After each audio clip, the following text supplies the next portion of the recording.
भगवान सूर्य ने देवी संध्या के साथ विवाह किया और 3 बच्चों का जन्म हुआ, वैशस, मनु, यम और यमुना। हालांकि संध्या सूर्य के लिए एक पवित्र पत्नी थी, लेकिन वह सूर्य के चमकदार प्रतिभा और गर्मी को सहन नहीं कर सकी।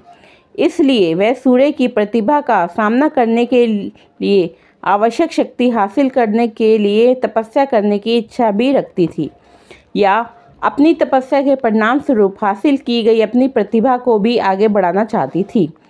संध्या ने एक औरत को बनाया और उसका नाम छाया रखा और कहा कि वह सूर्य की पत्नी के रूप में अपनी भूमिका का प्रतिनिधित्व करे और 3 बच्चों की देखभाल भी करे। हालांकि वह सूर्य भगवान के लिए अपनी योजनाओं को किसी के सामने प्रकट नहीं करना चाहती थी, इसीलिए वह तपस्या करने के लिए जंगलों में चली गई। चूँकि छाया बहुत साधारण रूप से मिलती जुलती थी, सूर्य भगवान उस पर संदेह नहीं कर सके। छाया के माध्यम से सूर्य भगवान के 3 और शिशु हुए थे, जो थे मनु, शनि और ताप्ती। इसीलिए शनि को सूर्य के पुत्र और यम के का भाई कहा जाता है।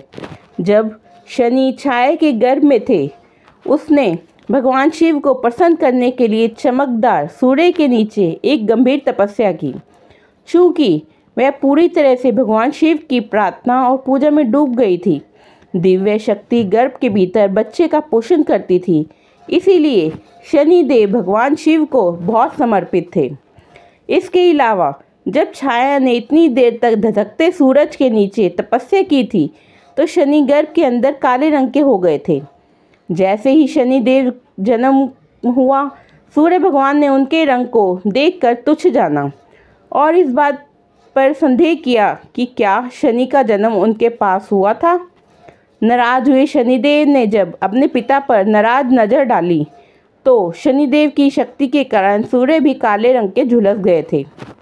बाद में सूर्य ने अपनी गलती के लिए पश्चाताप किया और भगवान शिव की पूजा की, जिन्होंने उन्हें बताया कि क्यों शनि इतने काले थे।